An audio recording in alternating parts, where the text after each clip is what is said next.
Market ಮಿತ್ರ. ನಮಸ್ಕಾರ ಸ್ನೇಹಿತರೆ, ನೀವೆಲ್ಲರೂ ಚೆನ್ನಾಗಿದ್ದೀರಾ ಎಂದು ನಂಬಿದ್ದೇನೆ. ಆದರೆ ಬಹುತೇಕ ಸಂದರ್ಭಗಳಲ್ಲಿ ಇಂದು ಸಾಧ್ಯವಾಗುವುದಿಲ್ಲ. ವಿಡಿಯೋದ ಥಂಬ್ನೇಲ್ನಲ್ಲಿ ನೋಡಿದಂತೆ ನಾವೆಲ್ಲರೂ ಯಾವುದೋ ಒಂದು ಟೈಮ್ ಝೋನ್ನಲ್ಲಿ ಸಿಲುಕಿಕೊಂಡಿದ್ದೇವೆ. ಇದರಿಂದ ಹೊರಬರುವುದು ಅಷ್ಟು ಸುಲಭದ ಮಾತಲ್ಲ. ನಿಮ್ಮ ದಿನಚರಿ ಮತ್ತು ಮಾನಸಿಕ ಸ್ಥಿತಿ. ಬೆಳಗ್ಗೆ ಎದ್ದ ತಕ್ಷಣ ನಿಮ್ಮ ದಿನಚರಿ ಆರಂಭವಾಗುತ್ತದೆ. ಕೆಲಸಕ್ಕೆ ಹೋಗುವುದು, ಸಂಸಾರದ ಜವಾಬ್ದಾರಿಗಳು ಇವೆಲ್ಲವೂ ಇರುತ್ತವೆ.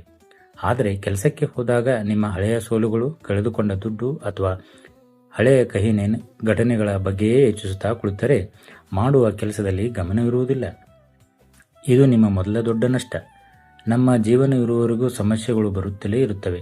ಆದರೆ ಕೆಲವರು ಹಳೆಯ ನೋವುಗಳು ಅಥವಾ ಅನಾರೋಗ್ಯದಂತಹ ವಿಷಯಗಳನ್ನು ಮನಸ್ಸಿನಿಂದ ತೆಗೆಯದೆ 24 ಗಂಟೆಯೂ ಅದರಲ್ಲೇ ಮುಳುಗಿರುತ್ತಾರೆ.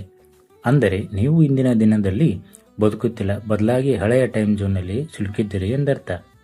ಸ್ವಯಂ ನಿರ್ವಹಣೆ ಮತ್ತು ಜನರ ದೃಷ್ಟಿಕೋನದಲ್ಲಿ ನೋಡುವುದಾದರೆ, ಜನರು ಹೆಚ್ಚಾಗಿ ದುಡ್ಡು ನಿರ್ವಹಣೆ, ಮನಿ ಮ್ಯಾನೇಜ್ಮೆಂಟ್ ಬಗ್ಗೆ ಕೇಳುತ್ತಾರೆ. ಆದರೆ ಮೊದಲು ನಿಮ್ಮನ್ನು ನೀವು ನಿರ್ವಹಿಸುವುದನ್ನು ಕಲಿಯಬೇಕು.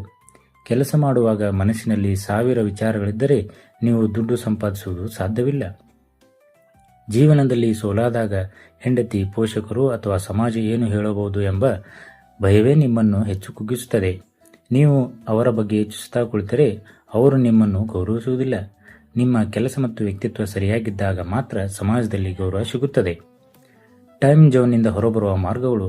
ಇಂದಿನ ದಿನದಲ್ಲಿ ಬದುಕಿ. ಹಳೆಯ ಘಟನೆಗಳನ್ನು ನೆನೆಯುತ್ತಾ ಕುಳಿತುಕೊಳ್ಳಬೇಡಿ. ಕೆಲಸದಲ್ಲಿ ಗೌರವವಿರಲಿ. ಯಾವುದೇ ಕೆಲಸ ಮಾಡಲು ನಾಚಿಕೆ ಪಡೆಯಬೇಡಿ.